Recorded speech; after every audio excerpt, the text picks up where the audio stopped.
Hey guys, Eric Sachetta here with Mallory. How you doing today, Mal? Awesome. How are you, Eric? Good. So those of you who are joining us, welcome to the Live the Movie Team weekly Google Hangout team meeting. This is our Platinum membership group. And every week we get together, share ideas, and really focus on developing ourselves to hit our individual goals. So our group is an accountability group to help each other reach our highest potential and achieve the goals that are important to us in our lives and in our careers. And we are that central place to do so. And one of the ways that we do that is we've created what's called a book club, where once a month we read a book, and one of the members of the group leads the book for the month and shares some topics. And we try to dive in on these hangouts and talk about what we've learned that week from part of the book and how it applies to your life and moving forward, and then how you can apply it to your actual goals that you have. So, that's what we really try to focus on in our group. And that's just one aspect of our group, but it's one of the things that we do so that we have what's called masterminds every 3 or 4 months, where our group gets together either at one of the leaders' houses or a hotel or something like that, and we get together. But to keep the momentum going between the events, we have everybody pick goals and they track their progress on those goals. But we also do this book club and these hangouts, so there's a check-in every single week so someone doesn't get way off track. And even if they're statistically off track with their goal, whatever it might be, you're always on track if you're joining the hangouts, you're reading the books, you're learning things, and you're moving forward. And that's the biggest thing. The biggest thing in holding you accountable for anything. So we're reading this month The Leader Who Had No Title. Josh is part of our group who couldn't make it tonight. He's actually in charge of the book for the month, but he was having some internet and electricity difficulties, so he's going to be watching the replay. But we're very excited that he picked this book. We actually read the last couple chapters of it this past week, and the cool thing about this book is it's a fable. So it's a book it's a fiction book, but there's a strong message in there, and it's broken up into chapters, and there's characters that the main character meets. There's messages that you can break down and action steps that you can take from that. And that's what we're really trying to do. Is we're not just trying to read a book just to check it off and say you read a book. It's what did you learn and how does it apply into your life, and then actually go apply it. That's where the benefit really comes in. So I was going to have Mallory come out and kind of share just a little bit about what was covered in terms of the characters and everything that happened in the next chapter with the third leadership conversation. And then we can go. Mallory and I will kind of go back and forth with the acronym that they talk about in that chapter, and then we'll do that for the next chapter in the conclusion. And that's what we'll kind of focus on. And then at the end, we'll kind of share with you guys, if you enjoy what you heard here and you're interested in joining our team, how you can do that, and also touch about the other major part of our program, which is our mastermind. And we have masterminds. We have a mastermind coming up in a couple weeks, so it can touch on that as well. So Mal, if you want to share a little bit about what you got out of the first chapter that we covered last week. Yeah, so these last couple chapters, I mean, the last chapter is the conclusion, but in this second to last chapter, we got introduced to this massage therapist.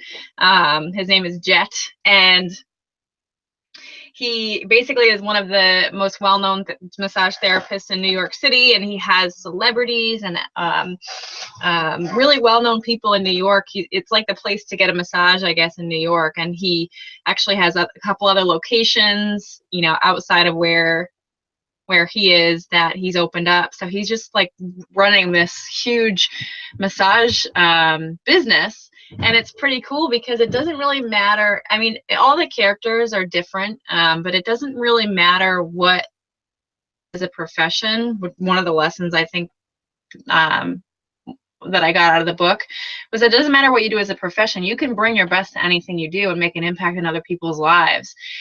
And it's funny because when you think about wanting to make a difference in the world, that can seem really, really overwhelming. Because if you think about the whole world, you're just one person, to be honest, and it's hard to imagine changing the world. But what these characters really focus on is starting from within. And Eric's slogan for his Live the Movie crew, one of his slogans is "You are always the answer," because you do really have to start developing skills from within to be able to impact other people when you impact just a few other people, you know, they might impact somebody else in the same way that you impacted them, and kind of, you know, pay it forward in a way. And if you think about it that way, if you just start from within and start really focusing on yourself first and becoming the best version of you, you can impact other people that way. And over time, when other people pay it forward and really start to impact other people the same way you impacted them. So it's really neat how, you know, the author describes this person and all four characters that are the teachers of this lead without a title philosophy. Just they're regular everyday people who just live life to the fullest every single day, and, you know, in every area of life they have. So not just with work, but with family, and with their health and their wealth. And wealth is just defined by more than just your money. It's funny, I don't remember if this was in the book or if this was something I was just reading the other day, but when we're young, we oftentimes neglect our health to gain financial wealth. And then when we're older, because we've neglected our health for so many years, trying to, you know, earn a certain amount of money or whatever, we end up losing our money because we have to get healthy, and we end up chasing the health side of it, and we start to neglect the financial gain that we had worked so hard to get. So this whole philosophy of living out a title is, you know, what really hit home for me was definitely how all these characters just find a balance. They've found a balance in their life for, you know, being healthy and being wealthy in their own definition of what that means to them, and impacting other people, and to give. You know, we're physically made to give. We have two hands to serve people, and, you know, is to help other people for most of us. So I think that was a really cool focus that they had in all these chapters. And like I said, starting from within was the main focus. So a couple of quotes before we get to the acronym that Jet has provided us. A couple of quotes that really stood out to me. People can't be ridiculously great in their work lives unless they first feel ridiculously great within their inner lives. So I thought that was cool, because that goes back to the lesson of, you got to start from within. If you don't feel good about what you're doing, people aren't going to feel good about what you're doing either. So it's got to feel good for you before it, you know, it resonates with other people. So his whole concept, this whole chapter where we meet Jet, is to be a great leader, first become a great person. That's the whole focus of his part of the lesson. Possible to unlock the best in your teammates without first being connected with the best in yourself. So if you try to teach someone how to do something, but you have no idea how to do it yourself, the result isn't going to be great, because they're not going to learn anything. You're going to get behind, because you should probably learn how to do that skill before you try to teach it. So he makes a point of saying, lead yourself first. And it's really cool, because he talks about personal leadership, which is what Eric's book is. And Eric's book is a concept of leading, you know, being a personal leader in your own life in all areas of life. And he has 8 mandates of the personal leadership that he goes over in his book. But it's really cool how there's so many different ways of looking at it. And this is just one Robin Sharma goes over, the author goes over. And it's so cool, because there are so many different tips and techniques out there that we can learn from so many different leaders in the industry of personal development. And they're all very similar, but I think it's important to, you know, learn from all of them, because you never know what's going to resonate with you the most, who is able to connect with you in a certain way. And this author, Robin Sharma, just does a really great job at connecting with us in a real world level, because he tells a story of somebody who's struggling personally, thinks that, you know, he doesn't have control over his life, and then meets this mentor who introduces him to these 4 teachers who just totally changes his life within a matter of like 24 hours. It's just cool to see that. He also talks about, we live in a materialistic world. We chase titles, fast cars, big bank accounts in search for greatness, when in truth, all that we really want, we already have.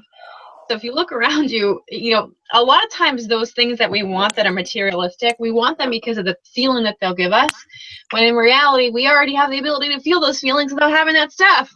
So that's what he talks about, finding the excellence within yourself and the happiness within ourselves first, because then we'll be able to gain all that extra materialistic stuff, and we'll attract it to ourselves because we already have the feeling of gratitude that we already have it. Eric, I know you unmuted yourself. Did you want to jump in?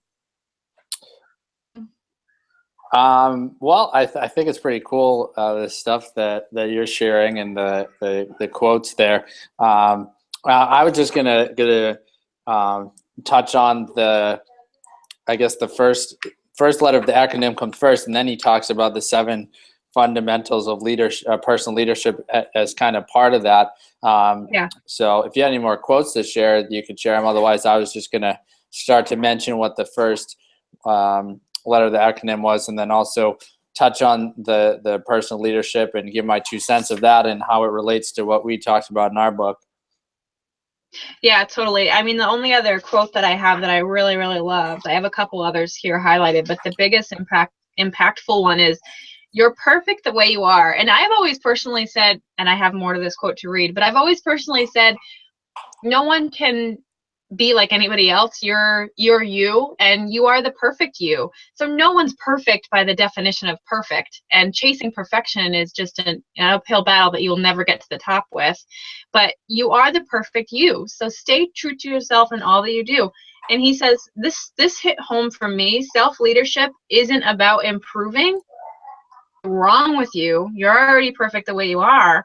It's more about remembering. So he talks about remembering your inner leader and then making your relationship with it stronger each day. So that's the whole personal development side of it. It's not necessarily about improving who you are as a person, but remembering who you are as a person and being able to express that openly with other people. Self-leadership has so much to do with simply reconnecting to the person you once were, to your true nature.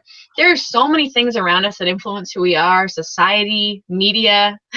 With technology now, we have media everywhere. It's in our hands all day long, social media. And if you really want to make a positive impact on yourself, you kind of have to disconnect from that every now and then and really focus on and reconnect with the person that you are on the inside, and love yourself, because that's how you'll be able to give love and share love with other people, is loving yourself first and connecting with that person that you are at the core. So that was the only other that really resonated with me before you want to get into the acronym. This is one of my favorite acronyms. So that's awesome. So, excuse me, the acronym for this chapter is SHINE, and the first one with the S is, the S reminds you to see clearly. Leadership has so much to do with perceiving your conditions and circumstances clearly. Every one of us has flaws in our perception. Every one of us has a natural tendency to see through our blind spots and limiting beliefs. So he just talks about how everything is a perspective, which is funny because that's the first letter in the acronym, but that's also the first chapter in our book, which is perspective. So he's literally kind of using the same thing. And what's interesting, when you see he's got 7 fundamentals of personal leadership, and we have 8 mandates of personal leadership. So does that mean I'm right and he's wrong, or he's right and I'm wrong? Well, no. What it actually is that when people are talking about similar topics, the words that they use to identify each chapter or each point in their framework might be different, but encompassed in those things are the stuff that I talk about is encompassed in what he's saying, and vice versa. But the reason both are valuable and many are valuable, and all these different books and all these things you listen to and read are valuable, is because they come at it from a slightly different angle, giving you something slightly different to focus on, which deepens the learning, which actually helps you apply it even more. So it's really exciting. He talks about, the first one is learning, reading books that inspire you, strengthen your character, remind you of the great leaders in our world. That's obviously a very important thing. I think that would relate to our chapter talking about growing, continuing to grow, continuing to learn, can be part of the lessons chapter because you're, continuing to learn things. So those are 2 chapters in our book. Second, he talks about affirmations. I talk about that a little bit in our book, but also talk about what's called incantations, which is basically the same thing. So an affirmation is a statement that you read aloud that if you say it over and over, it gets into your mind, kind of like you listen to the same song over and over and over. And because you keep saying it, you start to believe what it is that you're saying, and it becomes part of your unconscious. And if it's a positive thing, then it starts to be a part of who you are. The only drawback to affirmations is if you just say, I am happy, I am happy, I am happy, and there's no emotion behind it, it's going to take a lot more time. And unless you're constantly doing that, it's a lot more difficult for it to stick. And the reason an incantation could actually be more powerful is because we go around doing negative incantations all the time. Crap, where's my keys? Are you kidding me? And you put emotion behind words that you're saying, and then you're wondering why you keep doing it over and over when you're like, I know it's not a big deal. Why do I keep freaking out this way? Because you freaked out that way the other 1,000 times it happened, and your mind and your nervous system are just running the same pattern over and over. So affirmations is big, and I totally agree with Robin, but you can take it one step further. Talks about visualization, seeing things as you want to see them, seeing them in advance. Everything that happens in your life has to be a thought first to be able to create it. If you want to build the building, you have to have the thought about the building, make the plans, put it up, and make all of that happen. Mallory and I were just talking about the plans for our next mastermind in a couple weeks, and we'll talk about a little bit about that at the end. But a suggestion that Mallory had was have us watch the movie The Secret, which is a really great movie. But one of the only negative feedback from that movie is that a lot of people say, well, I watched that movie and I was never into personal development, and then I watched it and then I thought I could just sit in my bedroom and manifest whatever I wanted without doing anything. So all the people that were in the movie and a lot of people that were close to the movie, then even though they get credit for the movie, they go around talking about, yeah, we didn't talk about the fact that you have to actually do work. There is work involved. But the part that a lot of times they leave out is you do have to do work, but if you visualize over and over and you believe what it is that you're focusing on, you can achieve or do or be, then the work that you do doesn't take effort, because when you notice something that's going to get you closer to that thing that you already believe you're going to get, it doesn't actually take effort to do the work. So it's not that you don't do work, it's that it becomes easier because there's not all this conscious effort that goes into it. It's oh look, there you go. It's funny, we tell this story 1,000 times, but we just bought a new car, and now you see the car that we just bought literally everywhere. We've seen 100 of them since we got the car 2 days ago, and it's just because you have a new focus. So I kind of rambled on there for a second. So I covered the first 3 fundamentals of personal leadership, and also the first part of the acronym with the S. Do you have anything to share with what I've covered so far with that, Mel?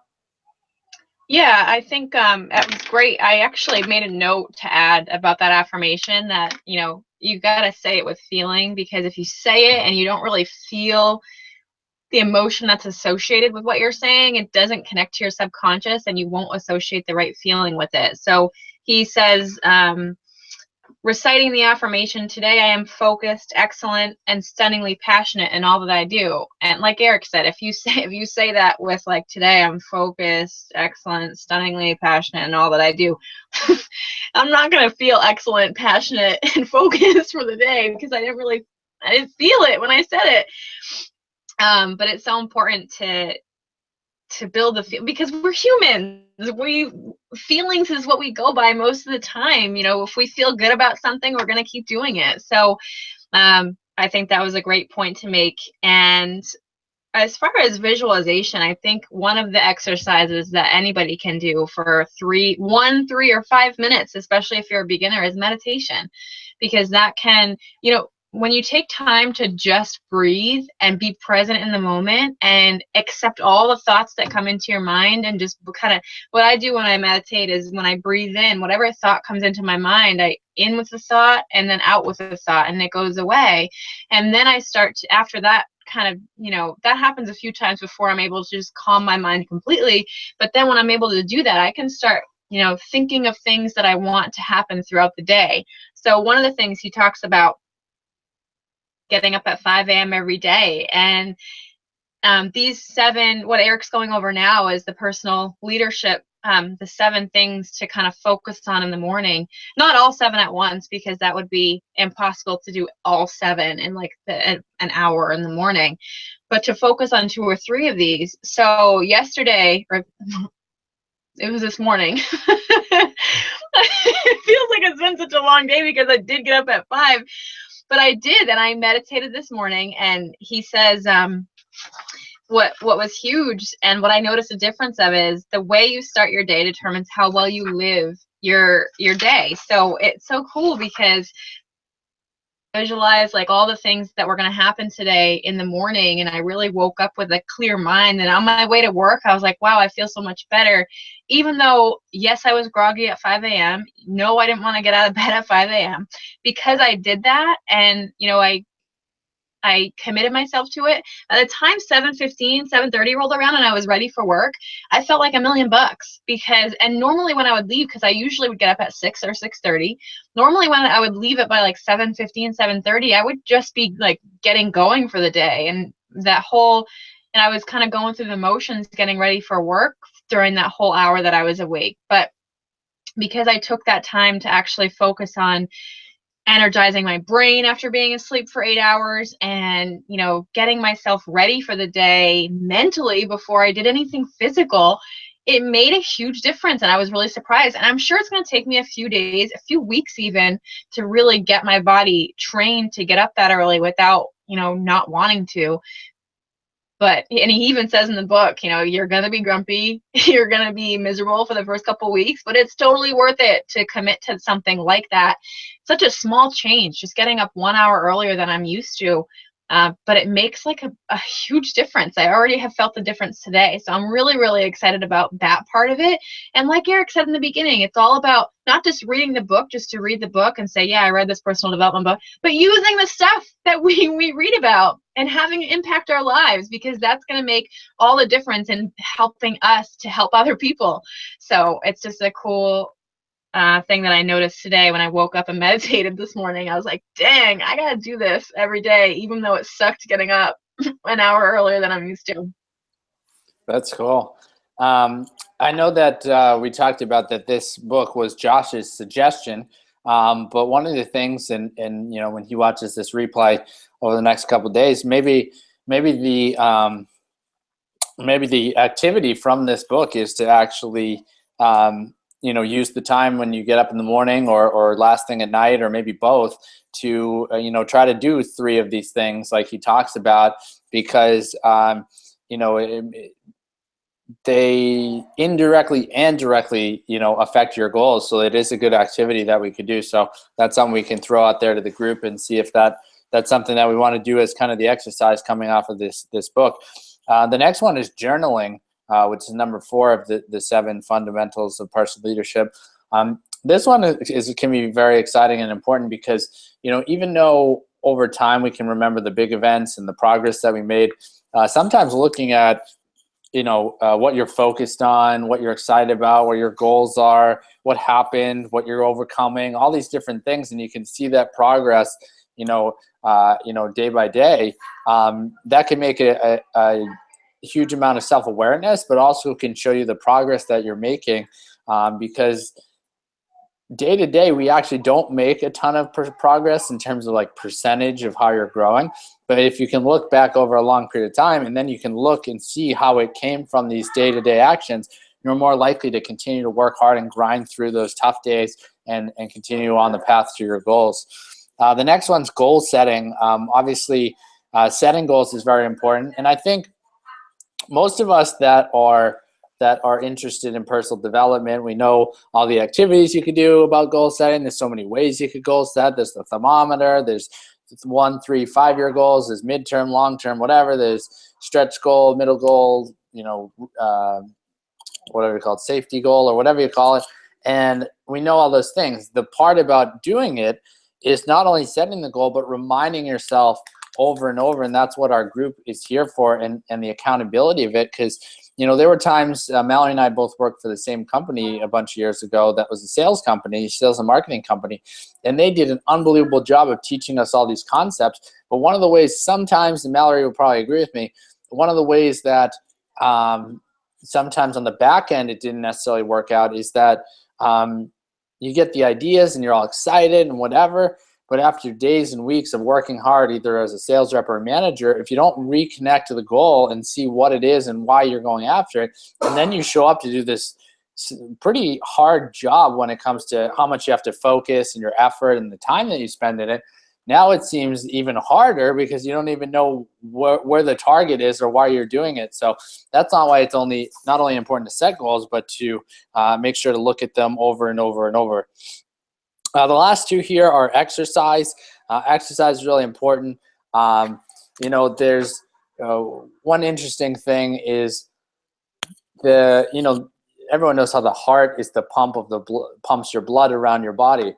Well, there's a thing called your lymphatic system, which is actually kind of like the garbage disposal of the waste in your body. And that actually does not have a pump. So if you don't exercise, then you're actually not moving the toxins and stuff that are in the food we eat and the things we drink and the what happens to our body when we have bad thoughts and all this stuff. You're not moving that very quickly throughout the body.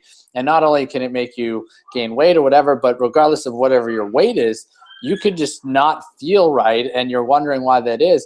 And in our book, we talk about the concept of state or your emotions. And diet, and the last one, which is nutrition, can very highly influence some of the things that happen. Most people are so quick to judge other people. And one of the reasons I don't usually judge people as who they are as a person is because one of the things that I try to think about is those things. It's like, well, not that I'm giving the other person an excuse, but if I didn't exercise and I didn't eat right and I slept in and I drank a lot and I didn't read books and I didn't do all this stuff, I'd probably be negative and miserable too. So I'm not trying to get them off the hook. I'm just trying to recognize that their behavior is something that I might judge, but not them as a human being, because they could make those changes and they could have a different perspective. So, those things are very, very important too. So any ideas, Mal, based on the last four fundamentals there?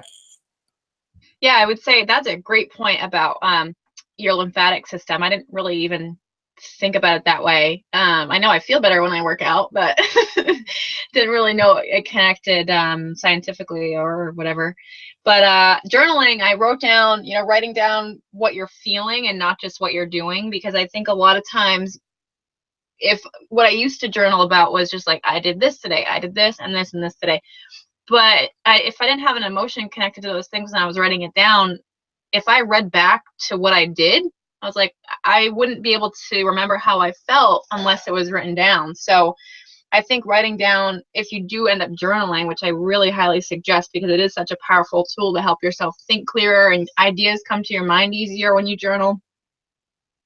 But not just to focus on the physical actions that you take that day, but to focus on how you feel and physically write down your feelings that you experience when you did those things, because that will make a big difference in your subconscious and how you approach the day and future days too. And that's what I had extra. Cool. So I just heard feedback.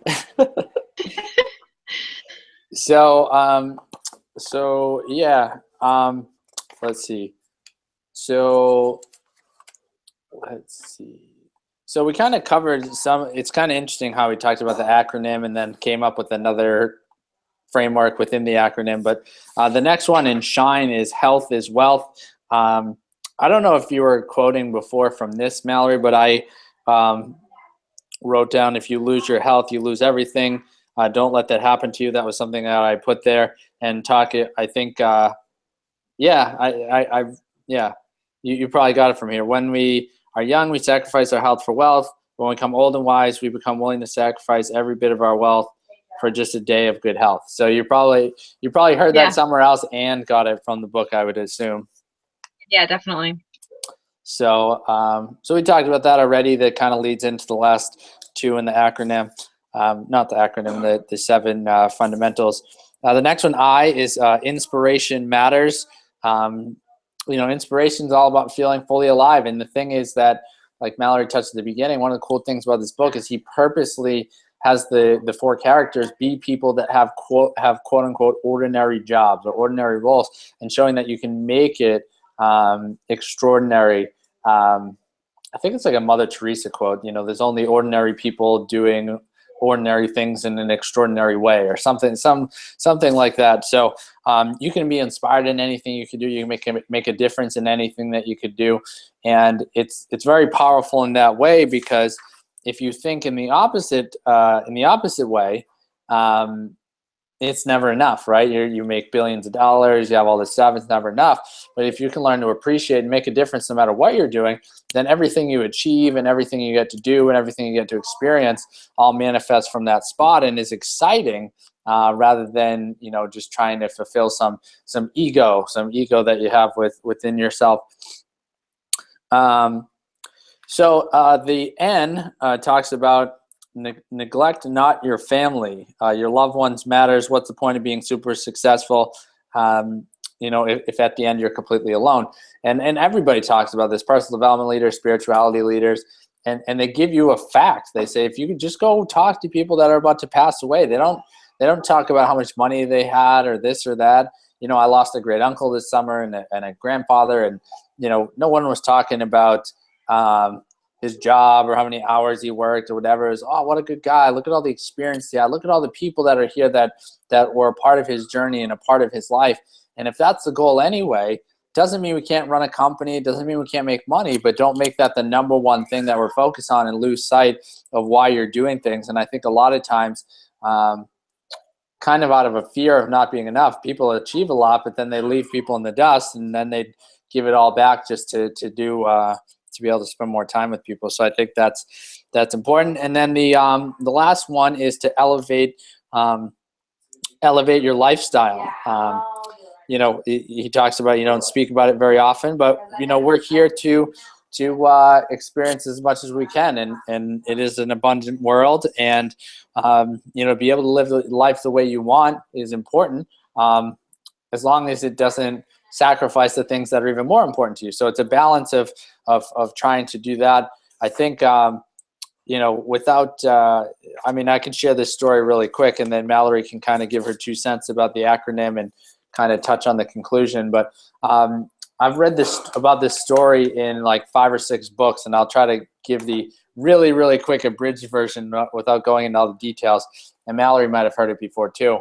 But there's this guy and his wife that live in this on this coastal kind of island right off of or on a town right on the coast in Mexico. Beautiful place, good weather all the time, and he actually works from 9 to 12 every day. He goes out and he catches fish. And this guy who actually comes in and actually runs a big corporation comes down on vacation. The guy hasn't taken vacation in like 10 years. He's been building up this big company, and he finally shows up. And at lunchtime, he's going out to go on a boating trip.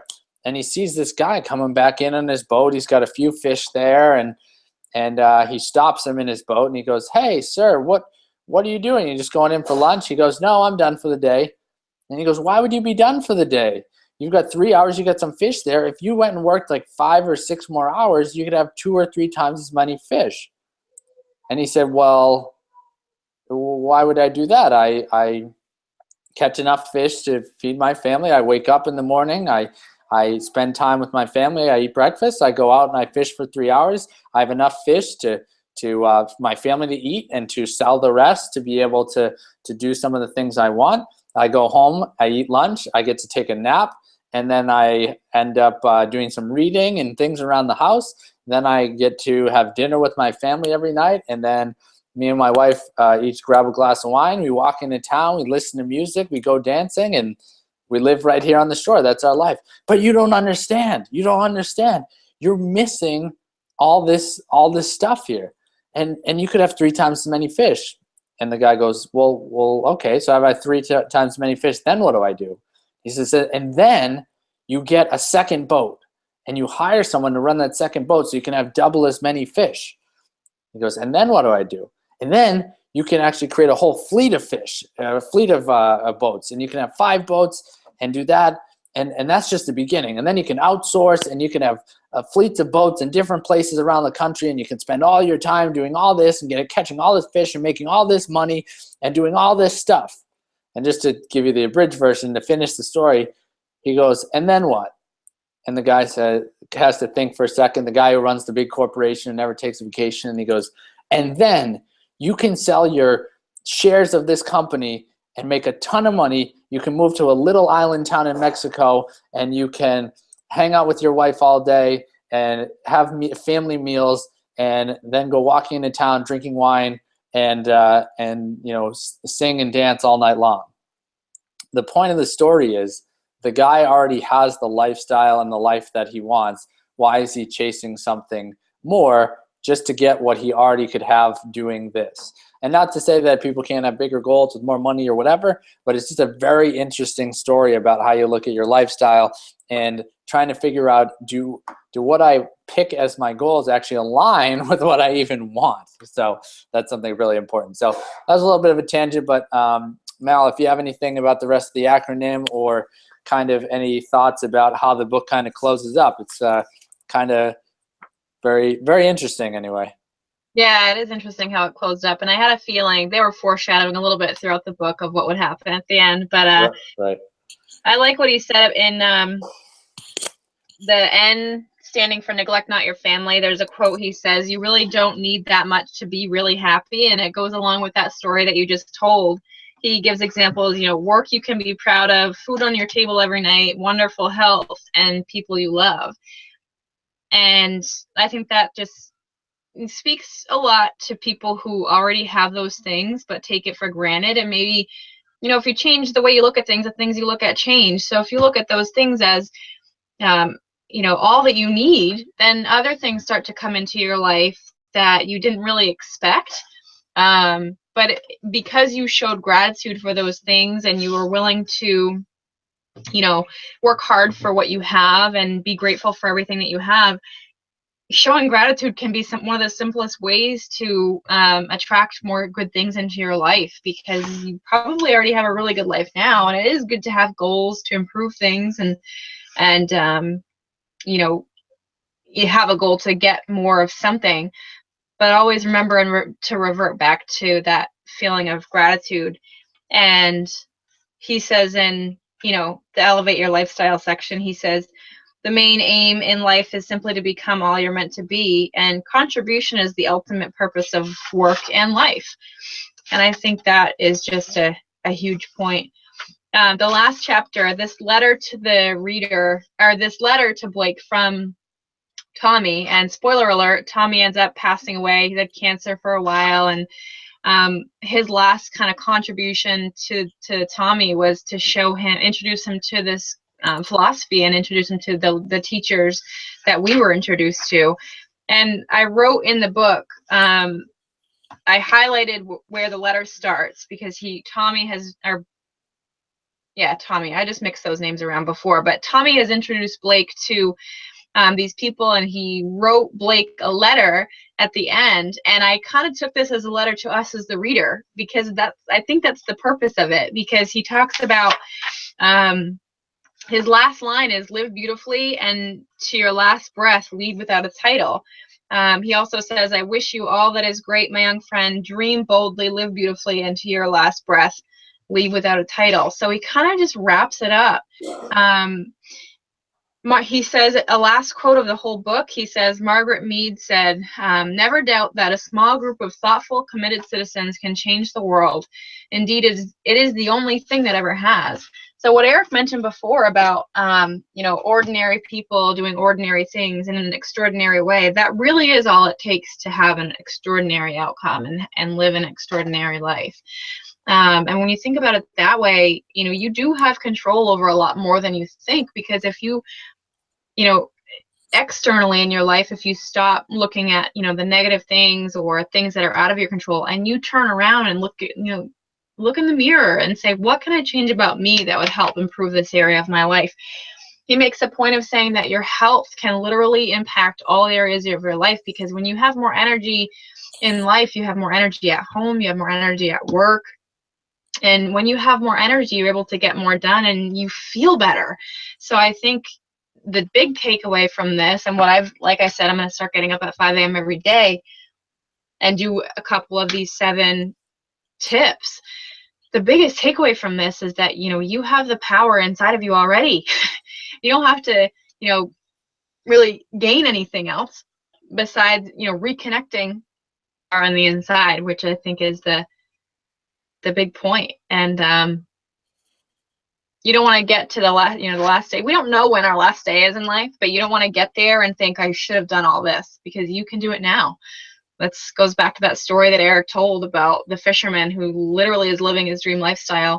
Might not be aligned with the person who's in the corporate world and thinks he should live a life a certain way, but because he knows what he wants and he's grateful for what he has and he loves, you know, loves living the life that he lives, he doesn't have to worry about, you know, having enough money or, you know, doing certain things that other people are doing, because he's so focused on himself and what makes him happy and what he's grateful for. So that's just a huge lesson right there, is, you know, looking within at what you're grateful for and what you already have inside of you to make yourself happy, because you are the only person that can make yourself happy.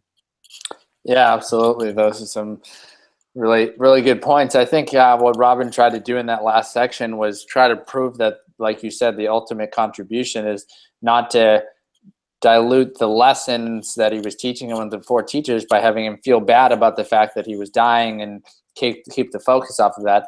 The other part is when he ends up dying, as the contribution for Blake, saying, I have to follow through and I have to continue to spread this message, because this, as a final act, this person gave the ultimate sacrifice to spend their last day with me and teach me all this stuff, and continue to do that. And there's so much behind that, so much emotion behind that you know, Blake's going to follow through. And that's why I think it kind of ended abruptly and didn't keep going, is because it was like, all right, now it's time to take action.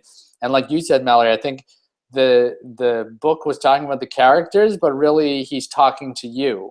And I think I don't know if this makes sense as a total analogy, but I remember when Mallory and I were both working for that sales company, every 3 or 4 months we'd have a conference, and the conference would be for sales reps, but obviously the managers brought their teams. And our division manager used to give a talk at the beginning of every meeting and say, hey, I know some of this you out there similar to me who are like, why the heck am I at this meeting? I've only made a couple of sales. I need to make money and I'm not getting paid to be at this meeting. And he tells the story that he says, when I started, my manager said, that's why you need to be at the meeting.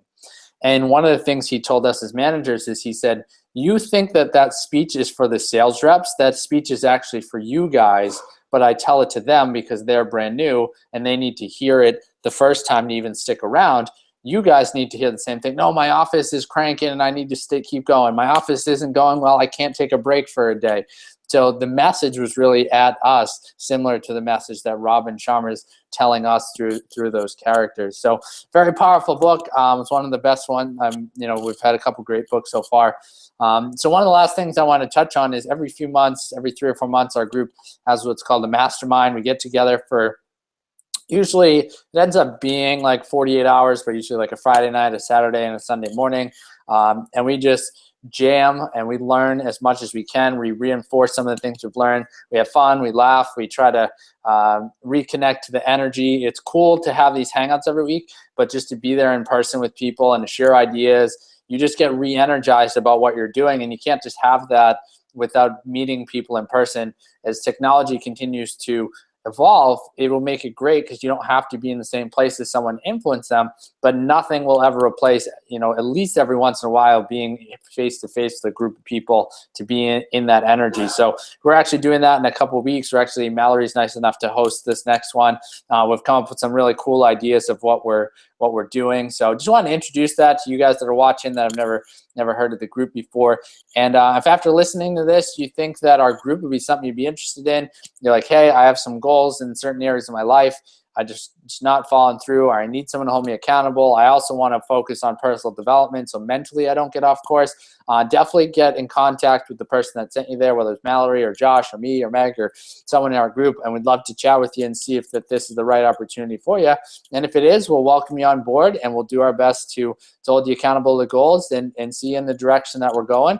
And that's ultimately what it's all about. So I'm excited for the future of our team.